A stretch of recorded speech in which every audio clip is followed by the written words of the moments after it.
우리는 역사상 가장 중요한 시점을 지나고 있습니다. 하나님께서는 하나님의 일을 하시기 전에 사람을 준비시키셨음을 우리가 알고 있습니다.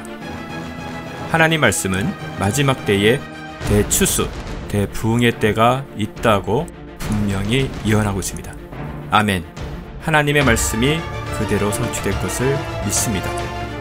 예레미야 눈물은 잠자는 교회와 영혼을 깨우기 위해 노력하고 있습니다. 이 가슴 뛰는 일에 함께 하길 원하시는 분은 카카오 채널로 연락 주시기 바랍니다. 당신은 위대한 하나님의 사람입니다.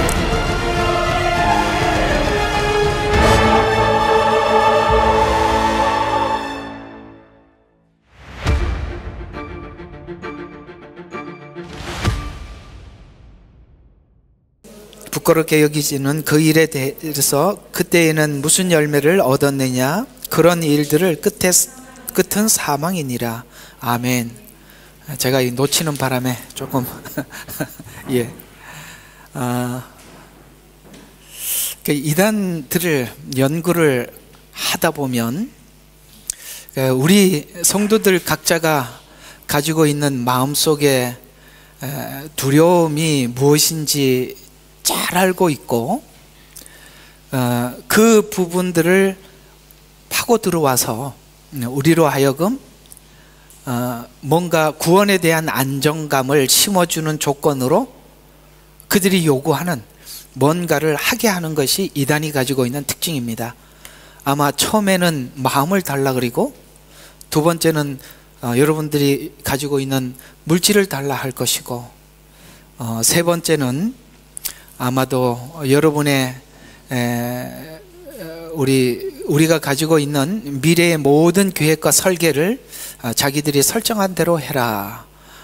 이렇게 해서 몸도 뺏기고 마음도 뺏기고 돈도 뺏기고 모든 것을 빼앗아 갑니다. 이단은 단순히 우리와 다른 교리를 주장하는 정도의 수준을 훨씬 넘어서서 여러분과 저의 영혼을 송두리째 빼앗아 가는데 그 빼앗기는 이유가 뭐냐라고 보면 아주 간단합니다.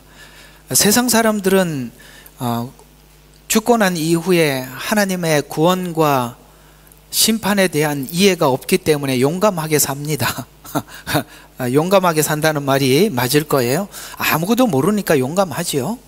그런데 어설프게 복음에 대한 이해를 하지 못하면 구원에 대한 두려움이 엄습해 옵니다. 그 약점들을 정확하게 파고 들어가지요.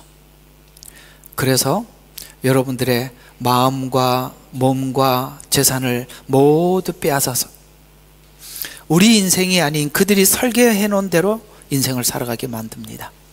놀라운 것은 이단들이 왜 사람들의 마음과 돈을 다 뺏었느냐라는 증거는 간단하게 증명할 수 있습니다. 그들은 너무나도 많은 재산을 보유하고 있죠. 제가 듣기로는 하나님의 교회는 몇 조의 돈을 가지고 있는 걸로 알고 있습니다. 교회들이 대형 교회들이 빚을 더 이상 청산하지 못할 때 그런 교회들을 헐값으로 사고, 그래서 한국에 가서 이 좋은 교회들을 보면 하나님의 교회라는 간판이 붙어 있는 것을 볼 수 있습니다. 선택해서 아주 싸게 구입할 뿐만 아니라 거기에 있는 사람들은 누구보다 더 열심히 하나님 앞에 헌금을 한다고 생각을 하고 헌금을 하고 더 나가서 전도를 하지요. 이상하게 진짜 복음을 알고 있는 사람들은 잘 하지 않아요. 근데 그들은 왜 그렇게 열심히 헌금도 하고 전도도 할까요?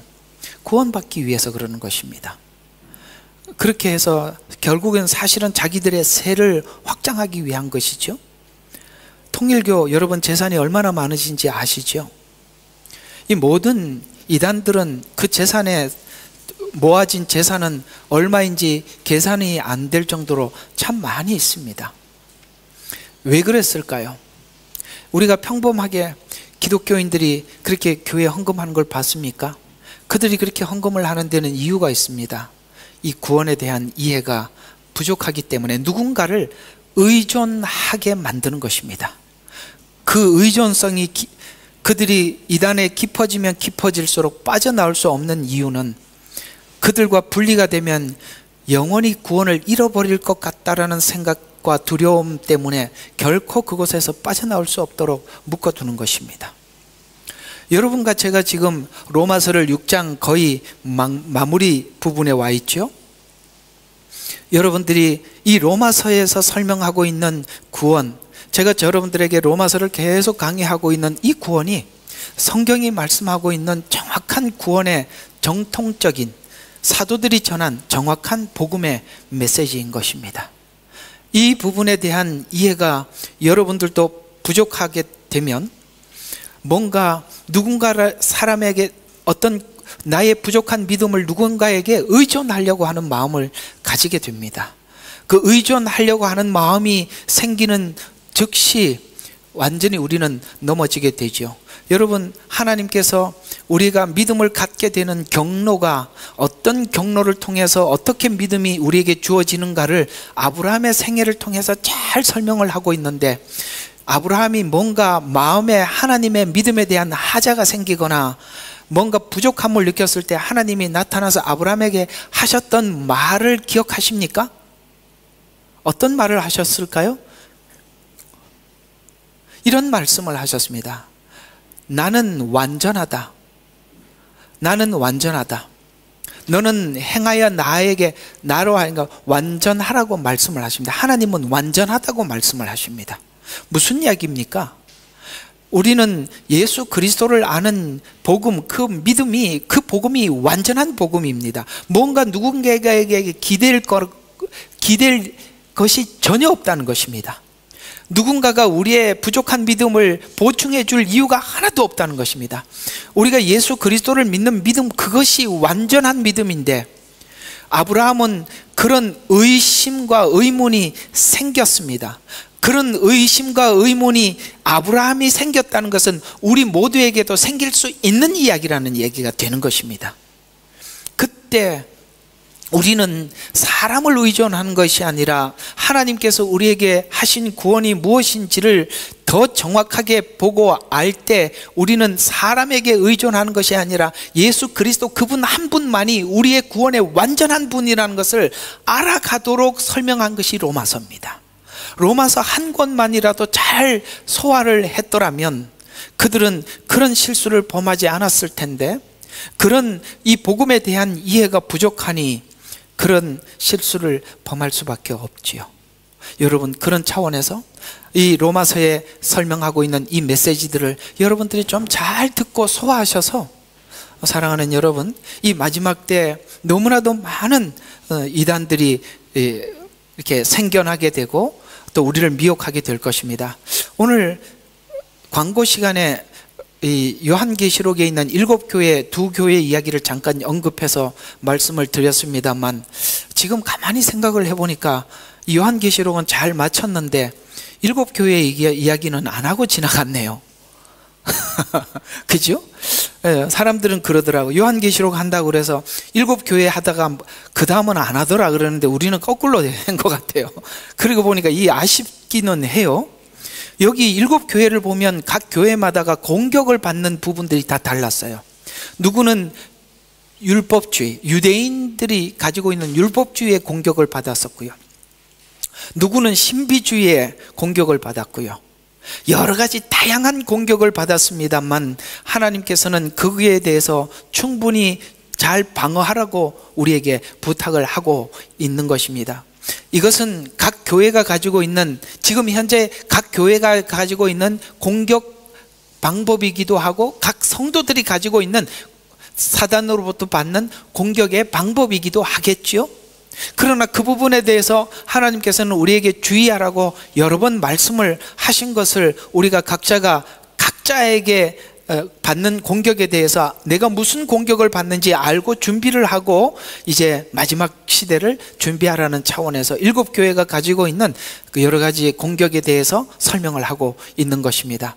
좀 아쉽긴 하지만 어쨌든 우리가 이게 스가랴서를 하다 보니 다시 돌아갈 수는 없고 한번 여러분들이 읽으시면서 나는 어떤 사단으로부터 공격을 받는지 한번 생각해 보면 좋겠습니다.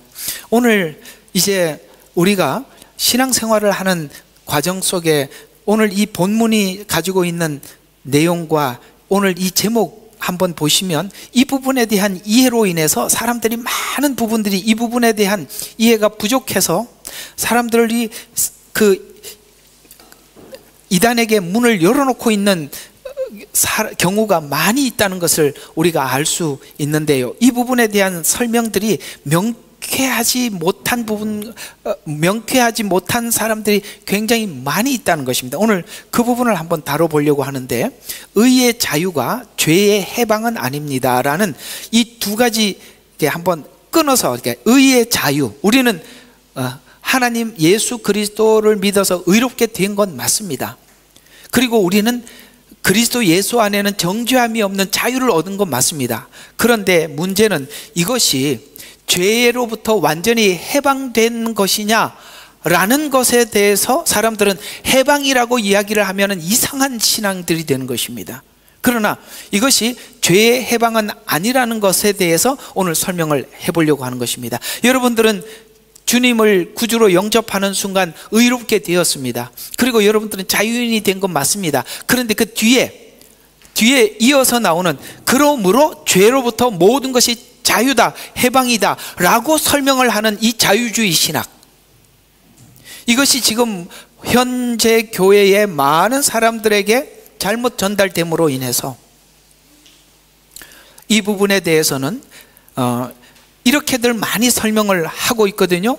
의의 자유가 죄의 해방이다 라고 설명을 많이들 하고 있습니다. 그러나 그게 아니라는 것을 여러분 좀 설명을 잘 해보려고 하는 것입니다. 일단은 이 제목이 범상치 않죠?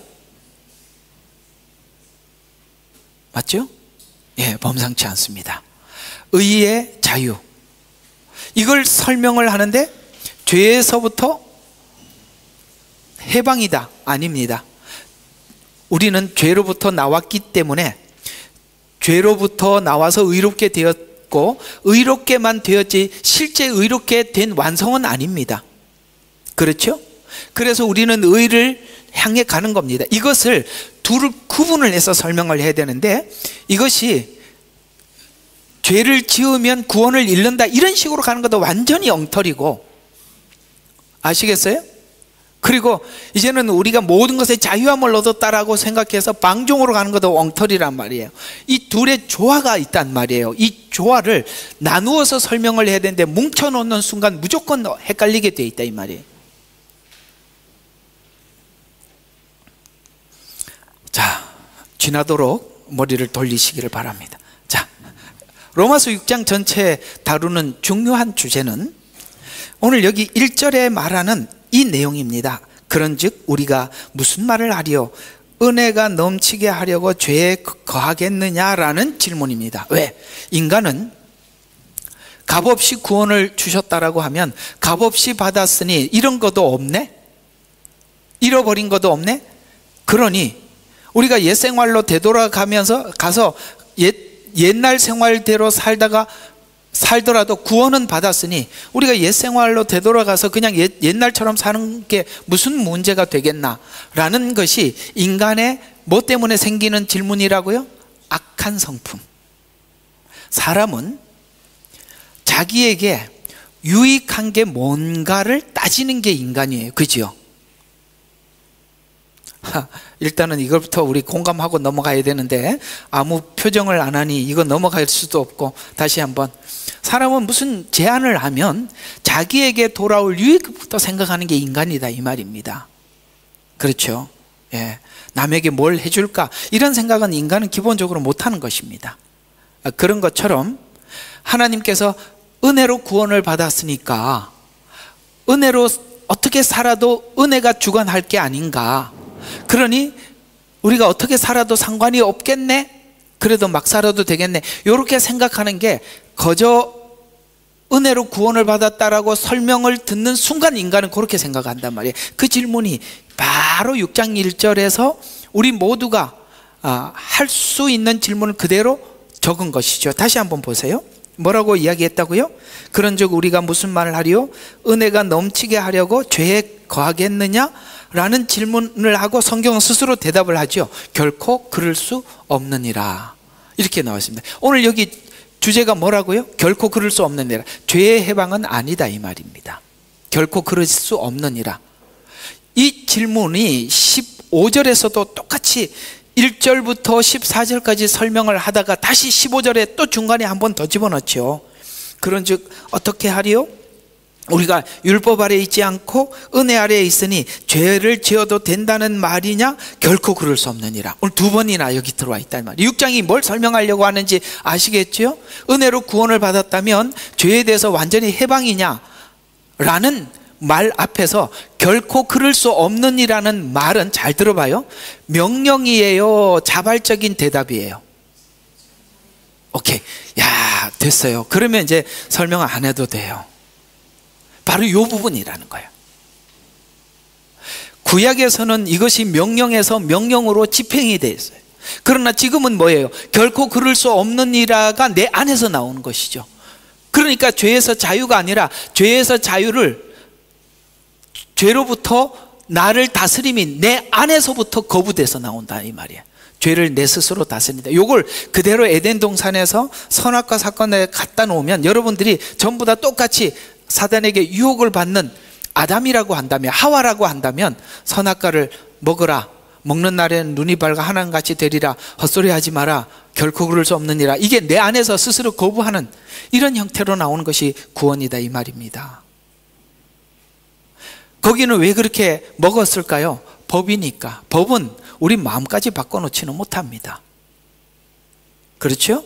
그래서 1절 15절 잘 기억하세요. 6장 몇 절? 1절 15절 기억해 두시기 바랍니다. 6장의 핵심입니다. 그래서 이 질문이 반복해서 바뀌는데, 구원의 자리에 이르기까지 우리가 이런 생각을 한다. 이런 것도 치른 것도 없다는 거예요. 내가 뭘 한 것도 없다는 거예요. 그러니까 죄 생활로 돌아가더라도 손해볼 것이 무엇이 있겠는가라고 생각하는 것이 인간의 악한 근성이라는 것입니다. 오늘 여기 19절은 구원받은 성도가 마땅히 의의 종으로 살아야 한다고 믿는 성도를 격려하고자 하는 말로 구원의 목적이 죄의 종일 때를 상기시켜서 의의 생활을 성실하게 살도록 권면하려는 것입니다. 그때 우리 모습을 되돌아보게 하여 마땅히 죄를 버리고 의의 종으로 살도록 노력함이 당연하다고 지적을 하는 것이 오늘 21절이 지난날 열매 없고 부끄러운 삶을 상기시켜서, 우리가 열매 없는 상태에서 구원을 받았으니까 그래도 그러면 이 상태에서 구원을 받고 난 뒤에 우리가 마음대로 살아도 되겠네라고 한다면 하나님께서 우리가 또 열매 없는 삶을 살았던 것을 지속할 거 아닙니까? 근데 우리를 구원하신 이유가 뭐라고요? 열매 있는 삶을 살게 하기 위함인데, 그러면 하나님께서 우리에게 구원하신 목적과 다르지 않습니까? 그렇죠? 하나님께서 우리를 구원하신 이유는 뭐라고요? 열매 있는 삶을 살게 하기 위함인데, 오늘 지난날 열매 없고 부끄러운 삶임을 상기시켜서 의로운 삶을 살게 하려고 우리를 구원했다라고 말씀하고 있는데요, 죄의 종일 때는 죄의 종이었기 때문에 의에서 자유했죠. 무슨 말이냐? 보세요. 나는 A집의 종이 있고 B집의 종이 있는데, 우리는 옛날에 죄의 종이었어요. A집의 종이었어요. 그러면 B집, 곧 의의 가정, 의라는 이 주인에게는 자유하잖아요. 왜? 이쪽 종이 아니니까. 근데 이 말을 잘 기억하셔야 돼요. 우리를 보고 성경은 자유인이라고 말을 하면서도 종이라고 표현한다는 걸 기억하셔야 돼요. 여러분들은 자유인 맞지요? 자유인은 맞는데 종이죠. 이 둘이 어느 때는 자유라는 말을 쓰기도 하고 어떤 때는 의라는 말을 쓰는 이유를 그걸 좀 나누어서 이해할 필요가 있어요. 종이라는 말은 무슨 뜻이냐면 내 뜻대로가 아니라 뭔가의 그 어떤 주인의 의지에 따라서 내가 움직인다는 얘기거든요. 이것부터 우리가 인정하는 것이 하나님을 만나는 출발의 시작이거든요.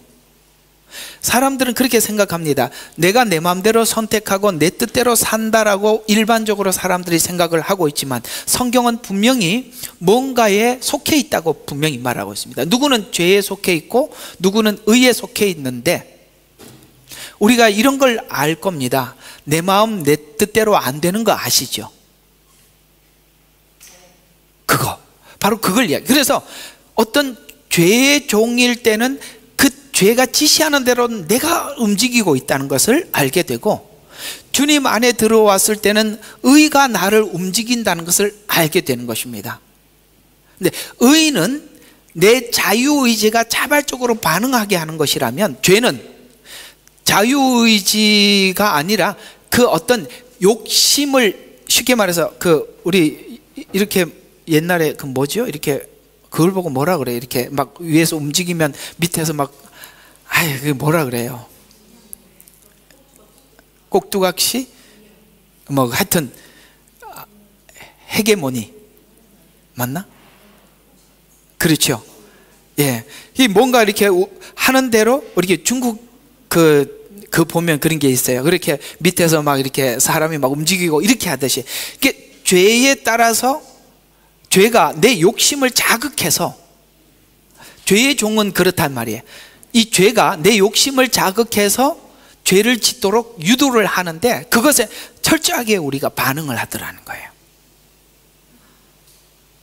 그것이 중독일 수도 있고 여러 가지 형태로 나타나겠죠. 그렇죠? 바로 이런 것들이. 근데 의의 종일 때는 의가 요구하는 대로 내 자유의지가 자발적으로 반응을 하는데, 여기는 본능이 작용하는 거예요. 죄는 본능을 자극해서 작용하게 만든다면, 의는 하나님의 의가, 내 그 십자가에 피 흘린 은혜가 내 자유의지를 작용하게 해서 하나님 앞에 나를 드리게 만든다. 이 다르다, 이렇게 다르게 됐다 이 말입니다. 근데 우리는 지난날 어느 쪽에서 왔다고요? 죄 쪽에서 의로 옮겨졌기 때문에 이것이 우리에게 체질화되고 완전해지려면 우리에게는 많은 피나는 노력이 필요하는데, 이 건너가는 과정 속에 끊임없이 사단은 공격하고 있고, 우리는 하나님께서 이끌어 결국 어디까지 갈 거라고, 여기까지 하나님이 요구하시는 의의 자리에까지 갈 줄 믿고 지금 우리가 넘어지더라도 또다시 일어서서 하나님을 바라보고, 마치 이 무게가 점점 의 쪽으로 조금씩 우리가 달라져 가고 있는 이런 것이 신앙생활 전 과정 속에 있다 이 말입니다. 그래서 죄의 종일 때는 죄의 종이기 때문에 의에서는 자유에서, 이 말을 확대 해석해 보면 이런 말이 되는데요, 세상 사람들의 삶이 아무리 선해도 하나님과는 아무 상관이 없다는 것입니다. 즉 세상 사람들이 아무리 선해도 자기 의에 불과할 뿐이라는 거예요. 천주교에는 네타시오라는 글을 우리 차 뒤에다가 옛날에 많이 붙여갖고 다니는 걸 봤습니다. 되게 선해 보이지만, 되게 선해 보이죠. 내 탓이요. 세상에 자기 탓이라는 사람이 어디 있습니까? 다 남의 탓이라고 하는데 되게 선해 보이잖아요. 그래서 이런 것들이 자기의 선으로 인해서 구원에 대해서 안심하려고 하지만, 그 선은 자기 의지, 하나님이 주신 의와는 아무 관련이 없는 겁니다. 이단들은요, 아무리 자기 선을 베풀어서 선을 행해서 의롭다라고 자기 스스로 정신 승리를 해도 뭐가 있냐면 이게 있어요. 구원이란 하나님과의 관계 안에서 확인하는 거거든요. 관계. 자기의가 아무리 충만해도 하나님과의 관계가 1도 없기 때문에 아시겠어요? 그건 하나님과 관계를 맺은 사람들은 알아요. 하나님이 나와 함께하고 하나님이 나에게 뭘 하고 있는지, 어떻게 응원하고 있는지 우리는 알기 때문에 자유하고 안심하는데, 아무리 선하게 살아도 하나님과의 관계에 대한 감정이 없기 때문에 불안하단 말이에요. 아까 광고 시간에 말씀드린 것처럼 요 불안한 것을 이단들은 아주 정확하게 파고 들어옵니다. 그래서 우리 영혼을 사냥하는 겁니다. 무섭죠? 그렇습니다. 인간이 아무리 선해도 그건 자기의에 불과할 뿐입니다. 자, 로마서 11장 3절에 보면 이는 그들이 하나님의 의를 모르고 자기들의 의를 세우려 함으로써 그들 스스로 하나님의 의에 복종치 아니하였음이라, 이렇게 말씀하고, 이상하게 의가 두 가지 의가 있어요. 바로 예수 그리스도께서 나를 죄에서 구속한 믿음의 의가 있는가 하면 또 다른 의가 하나 있는데 자기 의가 있다는 거예요. 근데 이상하게 자기 의를 깊이 세워놓으면, 아주 굳게 세워놓으면 자기 의 때문에 하나님의 의를 거절하는 거예요. 이게 율법주의예요. 이게 율법주의예요.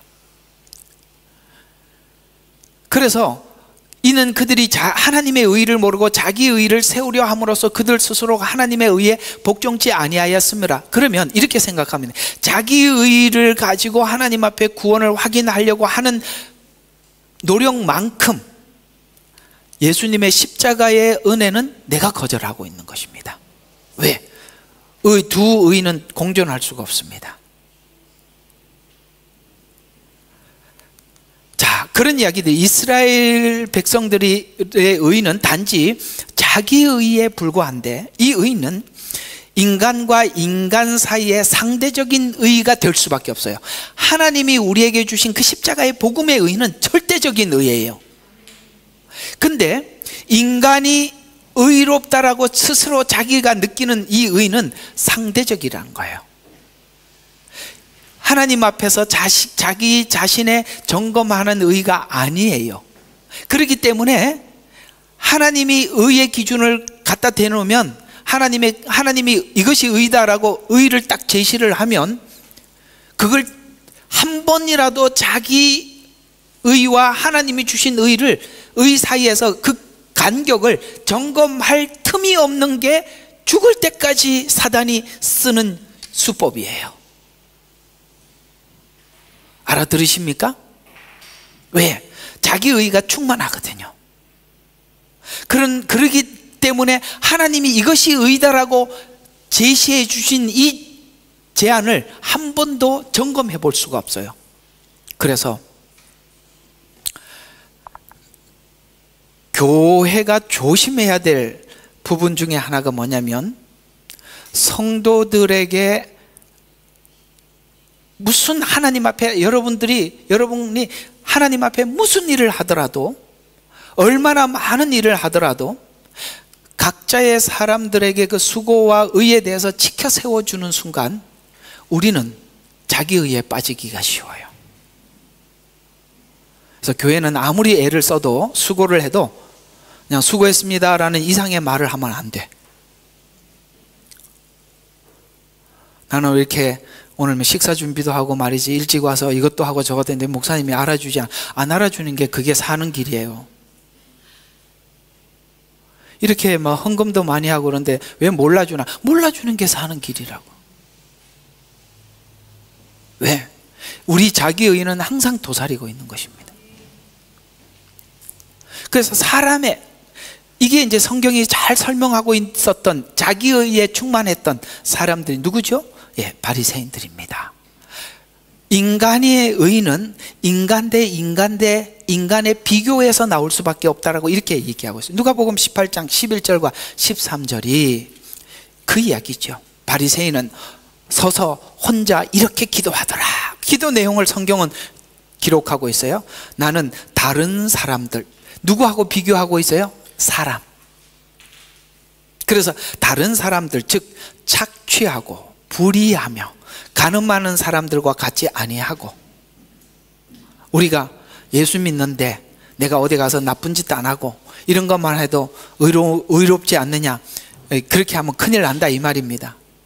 또 바리새인들과 같이, 세리와도 같이 아니함을 감사하나이다. 누구하고 비교하고 있어요? 세리하고 비교하고 있어요.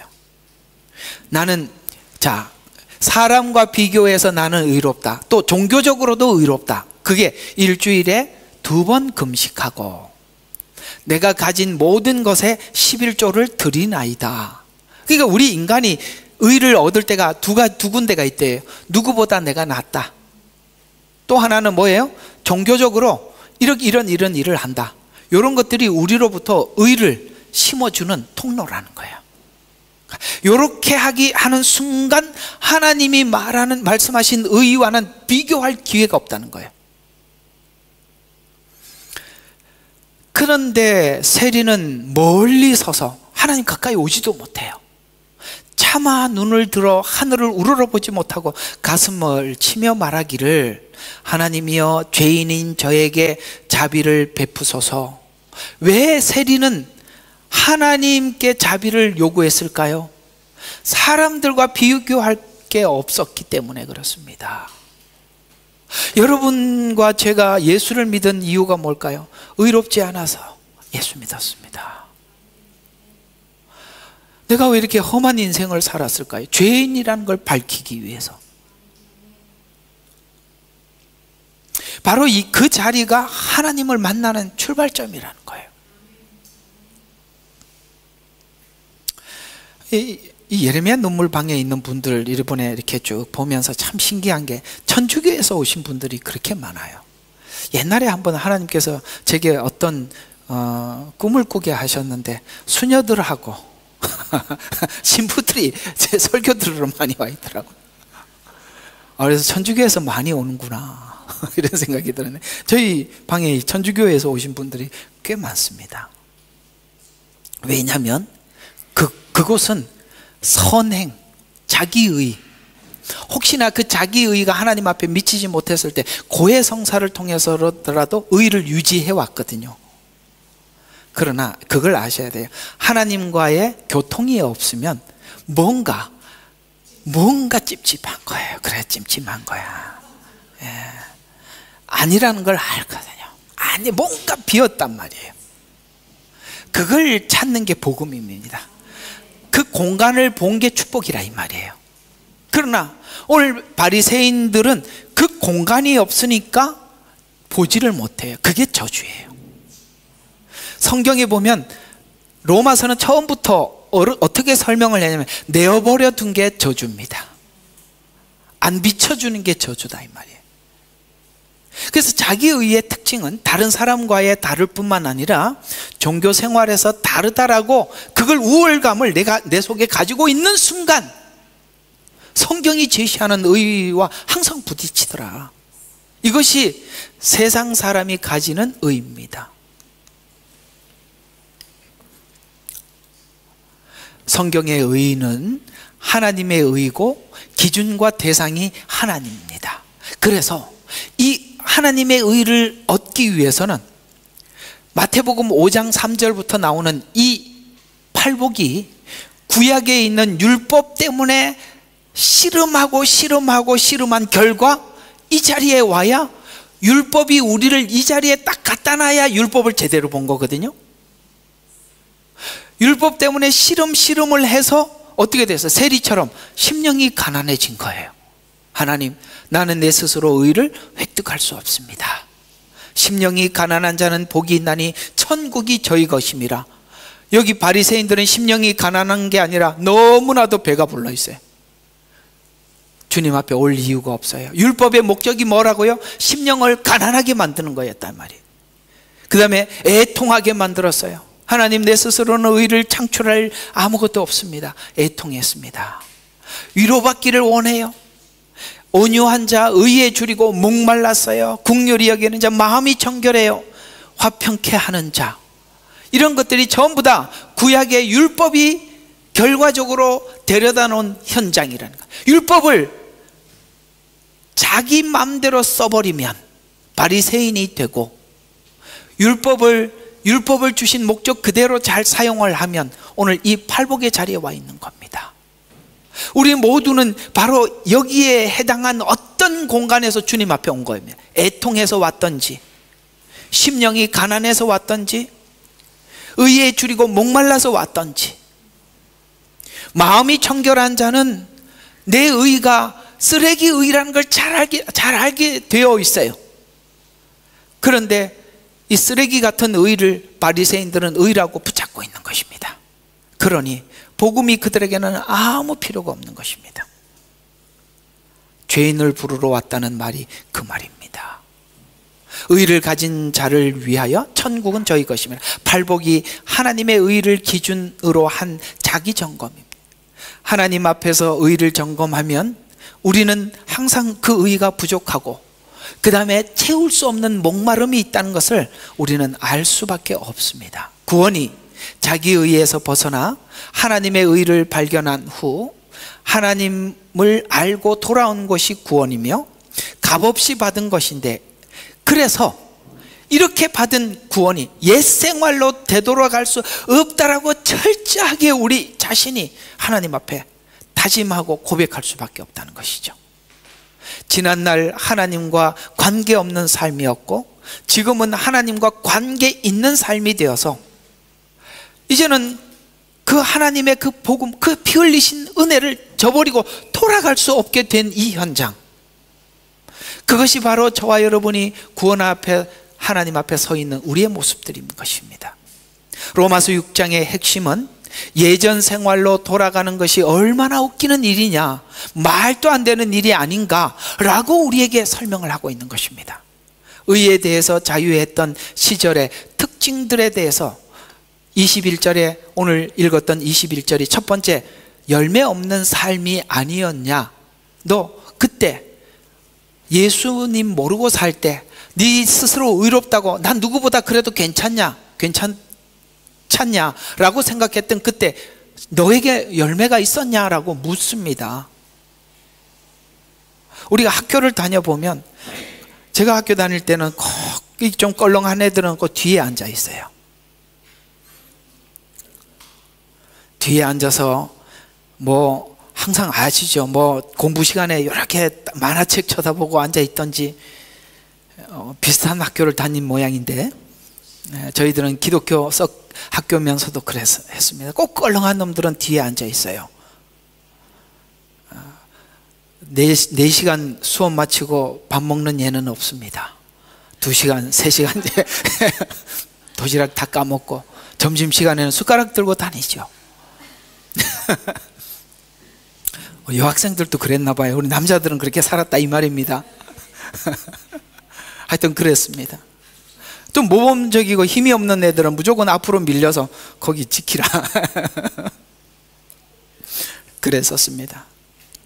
우리는 그렇게 자기 의에 충만해서 살 때 그렇게 그 껄렁한 애들을 바라보면서 우리 마음속에는 나는 쟤보다는 낫지라는 이런 의가 우리 속에 있었습니다. 그뿐만이겠습니까? 내가 나쁜 놈인데 나보다 더 나쁜 놈이 텔레비에 나오면 그래도 나는 그보다는 낫지.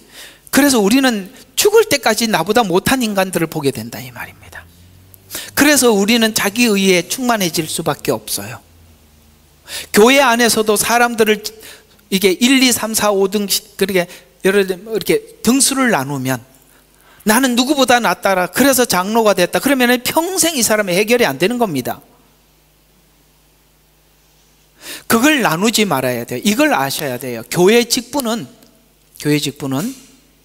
장로는 가장 밑바탕에 내려가는 거예요. 더 밑으로 내려가라고 직분을 준 거지 누가 올라오라고 준 겁니까? 그렇죠?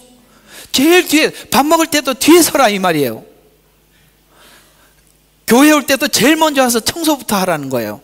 그러라고 장로 시켰더니 내가 1번이니까 뒤에 나 다 붙어, 이러면 안 된다 이 말이에요. 예수님은 섬기러 오셨어요.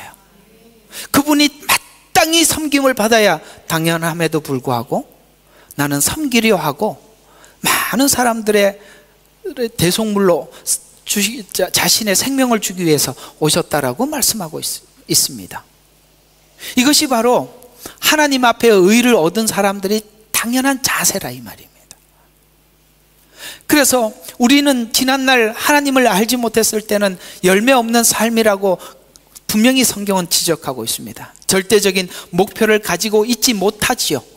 그렇습니다. 인간이 사람이 상대적인 비교 대상이면 절대적 가치를 가질 수 없어요. 모두가 상대적인 거예요. 오케이?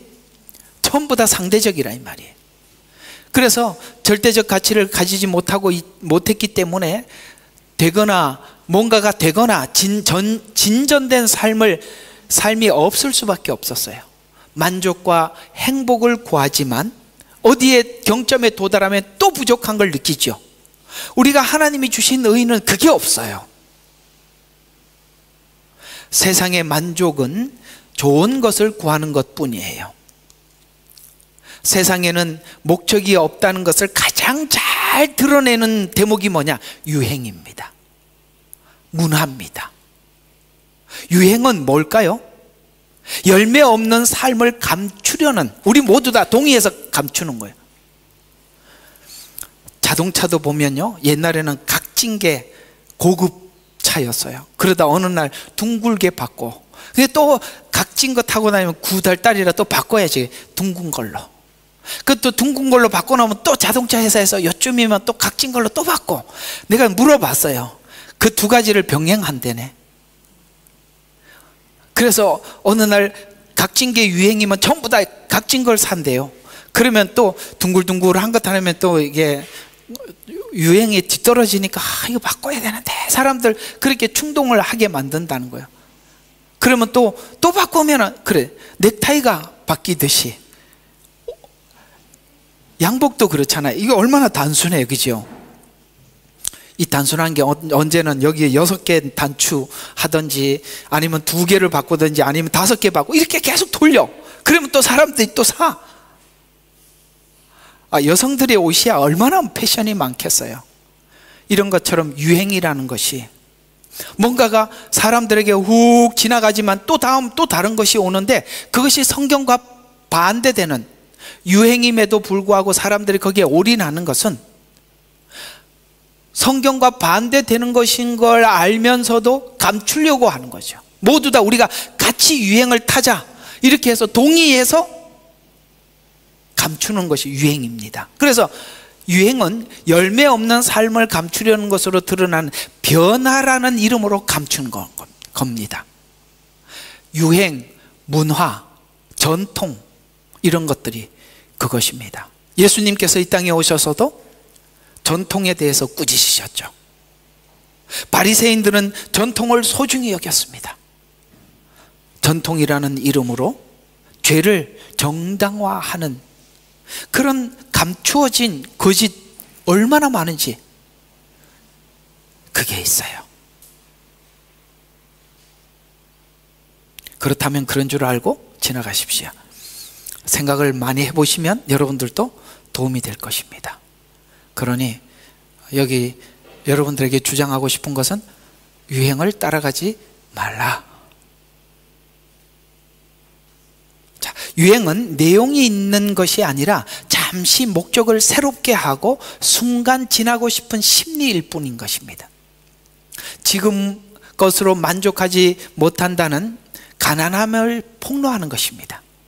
내용이 없기 때문에 유행이나 유흥으로 가는 것입니다. 성경이 이것을 보고 열매 없는 생활이라고 지적을 하고 있고, 실제 우리는 그 열매 없음에 대해서 우리 모두 다 공감하기 위해서 유행과 유흥이라는 이름으로 슬쩍슬쩍 지나가고 있는 것입니다.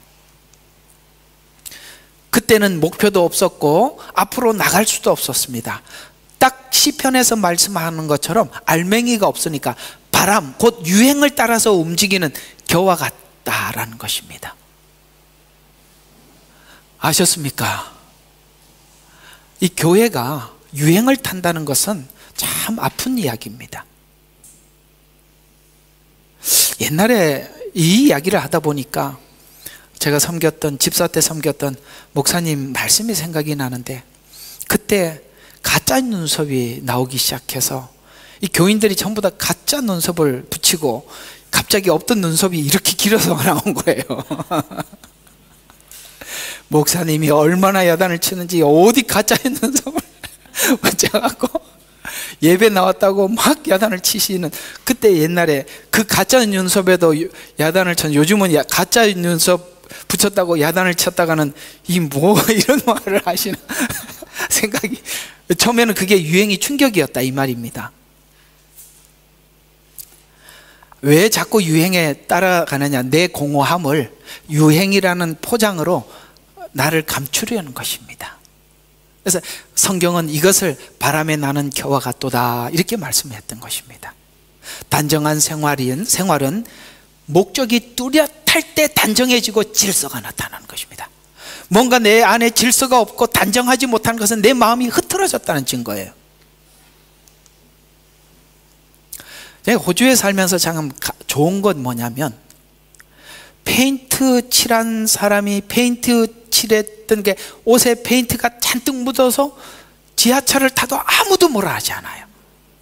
도리어 화장을 하고 탄 사람이 이상해 보이는 거예요. 난 그게 참 좋았어요. 그냥 내가 이렇게 아가씨들이 그 작업복 입고 도시락 들고 그냥 용감하게 차를 타는 거 보고, 이 한국에서 아마 그렇게 타면 일하고 옷도 안 갈아입고 타는구나 이렇게 생각하겠지만, 거기에 대해서 아무도 말하지 않는 게 그게 여기 와서 참 좋았던 것 같아요. 그렇죠? 쇼핑센터 들어가서 그냥 작업복 차린 그대로 그냥 들고 이렇게 가도 누가 뭐라 그러는 사람 아무도 없고, 그렇죠? 단지 어디서만 초청받은 식사 자리에서만큼은 슬리퍼 신고 오지 마시오 이렇게 적어놨더만. 그렇죠? 예. 이게 모든 사람들의 유행에, 옷에, 화장에 관심이 있는 것은 사실은 내 안에 공허함이 있기 때문에 그렇습니다. 오늘 이 말씀이 여러분에게도 한 번쯤은 생각해보고 돌아보는 메시지였으면 합니다. 두 번째, 열매 없는 삶의 특징은 오늘 21절이 말하고 있는 양심이 마비되었을 때 나타나는 부끄러운 삶입니다. 거짓되고 파렴치한, 다른 말로 뻔뻔한 악을 가지고 논다. 이 상태는 양심을 마비시켜 짐승이라고 성경은 표현하고 있습니다. 축제에서 이런 특징이 아까는 유행에서, 또 하나는 축제에서 나타나는데요, 문화가 바뀌어가는 것은 얼굴에 짐승의 탈을 쓰거나 가면을 쓰는 것으로 양심을 가면으로 가려 더 적극적인 악을 행하는 뻔뻔함이라는 거예요. 가면을 쓰고 서로를 상대를 대한다, 맞이한다. 아까는 유행, 또 하나는 이런 문화라는 이름으로 가면을 쓴다는 것은 더 이상 부끄러움에 대해서 우리가 자유하자는 뜻이잖아요. 양심을 악화시키는 작업은 여러 군데에서 나타나는데, 대중을 통해서 문화나 행사를 법제화시켜 우리가 지금 하고 있는 그 동성애 축제 같은 거 기가 막히는 거잖아요. 이건 인간이, 양심을 가진 인간이라면 상상도 할 수 없는 일인데, 이걸 문화라는 이름으로 공개적으로 법제화시켜서 자유를 줘버려요. 그러면 사람들이 부끄러움에 대해서 점점 굳어져. 마지막 때 하나님께서 더 이상 구원할 사람이 없는 거예요. 왜? 죄인이라고 아무리 외쳐대봤자 아무도 감각이 없어요. 예수님 죄인이라는 것을 외쳤을 때, 당신의 죄를 위해서 피 흘러 죽으신 예수님의 그 보혈을 이야기했을 때 사람들이 눈물과 감격이 있었는데, 죄인이 아닌데 누가 감격이 있겠어요? 요즘 젊은 애들 이 복음을 전해, 주님이 당신을 위해서 십자가에 죽으셨습니다 하면서 전부 다 아무 생각 없어요. 예수님이 오셔서 이 시대를 무엇에 비유할까? 피리를 불어도 춤추지 않고, 애곡해도 눈물 흘리지 않는, 감각이 죽어버렸다는 거예요. 감각이 왜 죽었을까요? 뻔뻔해졌다는 거예요. 뻔뻔해졌다는 거예요. 이 마지막 때 더 이상 이 복음이 필요 없는 것은 너무나도 뻔뻔해졌어요. 하나님이 말씀하고 있는 죄가 그것도 수치가 있는 거예요. 수치가. 아시겠어요? 그게 어디까지 올라갔느냐? 남자와 여자에 대한 구분을 없애버린 겁니다. 동성애. 성경을 보면 계명은 인간이 국가를 형성했을 때 모세를 통해서 하나하나 10계명부터 계명을 줬는데 그것보다 더 앞선 법이 있어요. 그게 뭐냐면 창조의 법이에요. 창조의 법의 가장 상위에 뭐가 있습니까? 남자와 여자를 창조하시고가 모든 법 위에 가장 상위예요. 이 동성애가 이미 사람이란 문화와 법이라는 이름으로 쳐들어오는 것은 세상이 끝난 상태입니다. 하나님이 보실 때 죄가 이걸 보고 관영했다라고 이야기하는 거예요. 소돔과 고모라가 바로 그 지적입니다. 문화와 행사들을 법제화시켜 모두 양심이 서로 없음에 대해서 인권이라는 이름으로 신권, 하나님의 법에 도전하는 거예요. 우리 모두 다 동의하면 하나님의 법은 다 무시되는 거예요.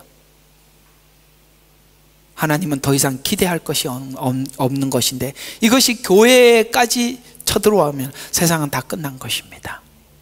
인간애가 없어진 그 길을 자랑하는 행위를 하면서 인간애, 사람이 가지고 있는 사랑, 이 인간애가 없어진 그 길을 자랑하는 행위를 하면서 그것을 자랑 삼습니다.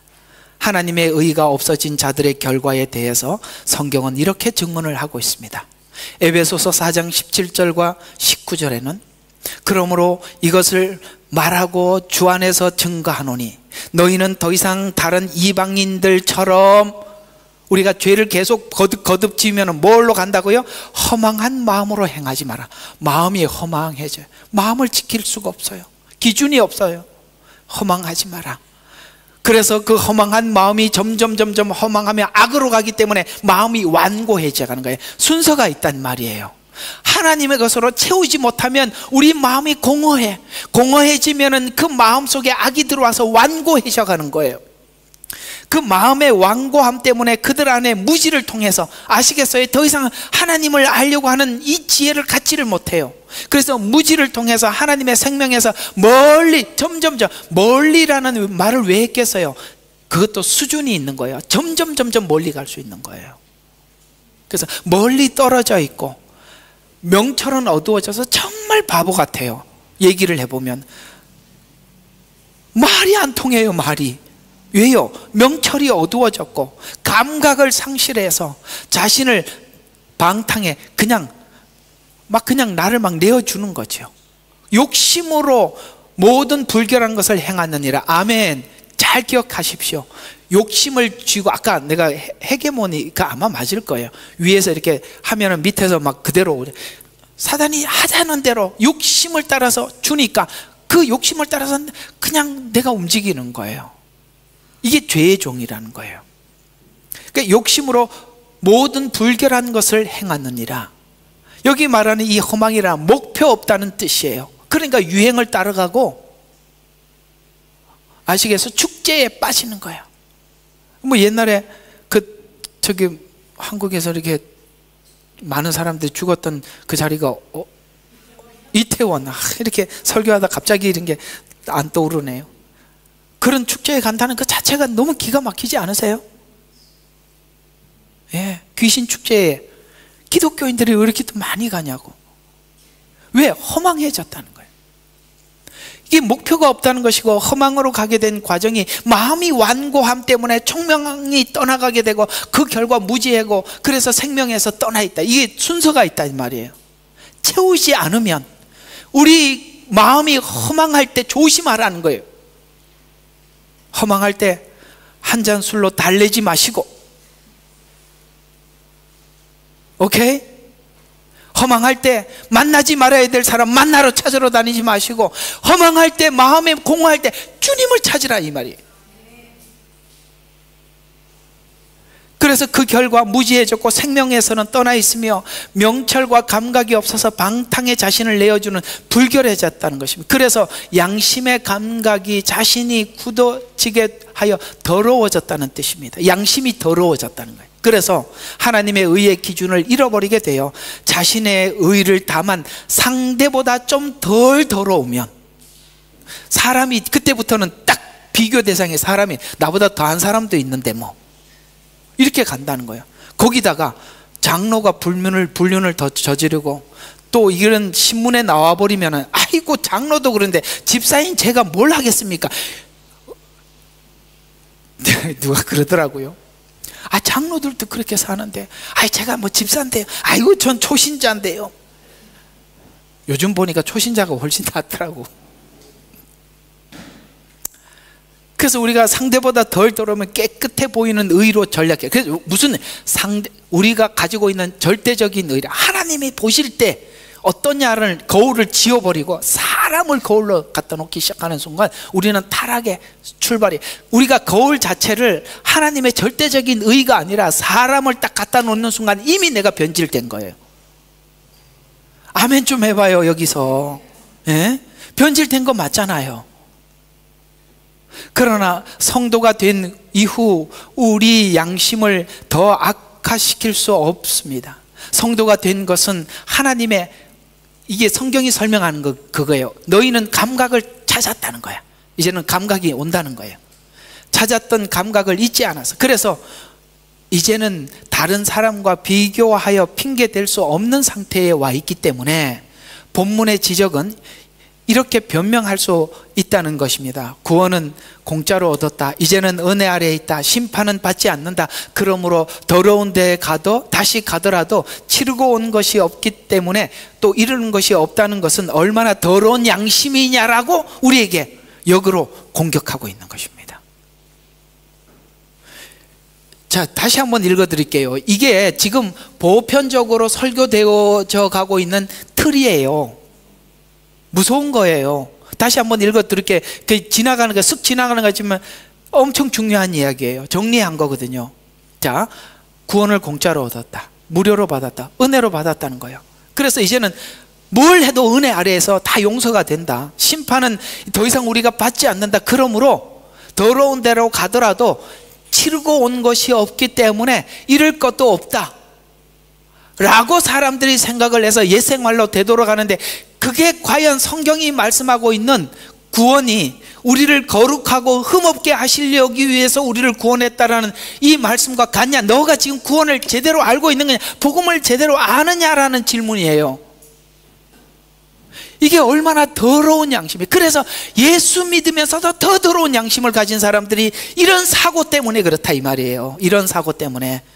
예? 세상 사람들은 콩나물을 사러 가도 안 깎는데 우리는 깎아서 헌금하겠다는 거야. 예? 깎아서. 뭘 그렇게 깎어? 더 주고 오지.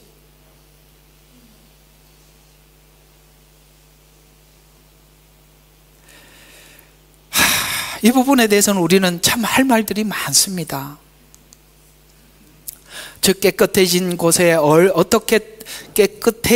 어떻게 더러운 것을 담을 수 있는가라는 질문이 6장의 이야기죠. 성경이 말하는 핵심은 거룩한 삶에 대한 도전이 되지 않는다면, 우리가 거룩한 삶에 대해서 마음의 도전이 되지 않는다면 구원을 모를 수 있다라고 성경은 지적하고 있는 것입니다. 여기에 대한 인식이 없다면 당신 성경이 말하는 구원 모르는 거야, 이런 이야기가 되는 것입니다. 구원이 거룩에 대한 구분이 없다면, 성경대로 표현하자면 구원에 대한 이해가 없는 것입니다. 이 구분 없이 단지 구원을 감각으로 구원을 기대하지 말아야 하는 것입니다. 이런 것을 충족시켜주는 것이 천국이 아닙니다. 아시겠어요? 아주 금방 말한 이런 사람들을 구원하기 위해서 예수님이 성육신 하시고 그 십자가를 처절하게 지지 않았어요. 예? 예수 믿고 돈 많이 벌고 복 받자고 예수님이 십자가에서 피 흘리지 않았다고요. 그거하고 아무 상관이 없는 거예요. 결론입니다. 성도가 되었다는 것은 다시는 그 더러운 곳에 가지 않겠다는 고백을 이렇게 해야 하는 것입니다. 빌립보서 3장 8절과 13절에 보니까 거듭나기 전에는 완벽한 자로 알고 있었지만, 바울은 그렇게 생각해요. 난 거듭나기 전에 율법을 지켜서 완벽한 자로 알고 있었지만 생명과 하나님 앞에서는 전에 것이 얼마나 부끄러운지 발견하게 됩니다. 그래서 이제는 그리스도 외에는 아무것도 자랑하지 않기로 바울은 결단해요. 여러분, 이 성경 구절 아시죠? 나는 그리스도 외에는 아무것도 자랑하지 않겠다. 그의 죽으심을 본받아. 그래서 마음에 구원받은 이후에 이런 생각이 드는 것이 구원받은 사람들의 정상적인 생각이라는 거예요. 뭐라고요? 나는 이제는 예수님의 죽으심을 본받겠다. 그리고 새로운 생명을 얻기 위해서 거룩을 향해 살겠다는 고백을 하는 거예요. 이게 정상적으로 복음을 받은 사람들이 누구나 가지는 정상적인 반응인데, 공짜로 받았으니까 이제 천국 가겠네? 예정론? 와, 난 이게 더 좋아. 나 예정되어 있으니까 나는 지옥 가고 싶어도 못 가. 그러니 하나님 저 아시죠? 이래서 죄 짓고, 이게 얼마나 가짜냐 이 말이에요. 양심이 얼마나 더러운 거냐. 그래서 이상하게 세상 사람들 양심보다 더 더러워요.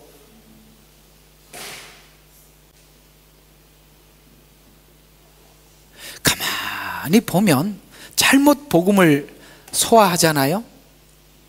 제가 이렇게 목양하면서 느낀 게 뭐냐면, 세상 가운데 살다가 이 교회에 와서 구원을 받고 은혜를 받은 분들은 뭘 조금을 해줘도 고맙다고 생각을 해요.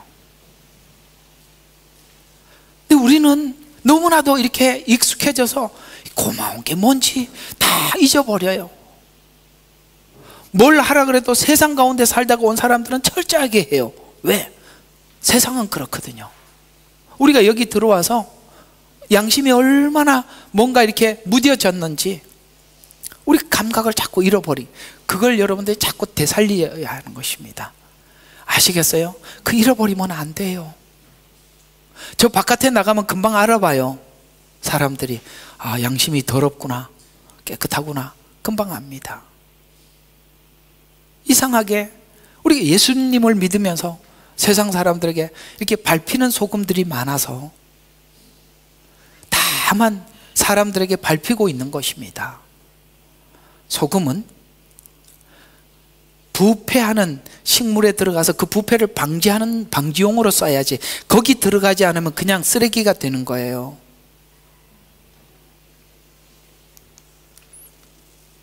우리는 누구나 부끄러운 과거가 있고 그것이 지금은 부끄러워져야 정상인데, 다시 돌아갈 마음이 있다고 이렇게 적은 것은 제가 적었습니다. 그럴 수 있나? 이게 노래를 부르다 보면 뭔가 이렇게 전환할 때 하잖아요. 그래서 제가 이걸 하나 집어넣어서 괜찮죠? 돌아갈 마음이 있다고? 그럴 수는 없다고 양심이 말해야 하는 것입니다. 은혜라는 이름으로 얻은 구원이 이런 생각과 이런 이야기가 나온다는 것이 얼마나 기가 막히냐. 옛생활로 돌아갈 수 없다. 옛생활을 기억하여 분발해라. 너 옛날에 열매가 없었잖아 라고. 옛생활을 생각해 보면 돌아갈 마음이 생기는 게 아니라 으이구 하고 이렇게 손사래를 쳐야 정상 아니냐 이 말이잖아요. 나 이제는 죄에서 자유를 얻었네. 이게 이 찬송가도 잘 불러야 돼요. 죄에서 자유를 얻게 하면 보혈의 능력, 주의 보혈 능력이 또다 그의 피 믿어. 그래갖고 자유가 완전한 자유로 가면 곤란하다 이 말이에요.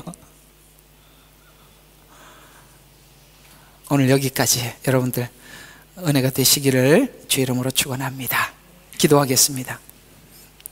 하나님 감사합니다. 오늘도 귀한 말씀으로 우리가 함께 나누었습니다. 이 말씀 오늘 우리 마음속에 잘 간직해서 우리가 더러운 양심 속에서 구원을 받았기에 우리가 더욱더 회복된 양심을 향해 나갈 수 있도록 우리 마음과 생각을 주관하여 주시옵소서.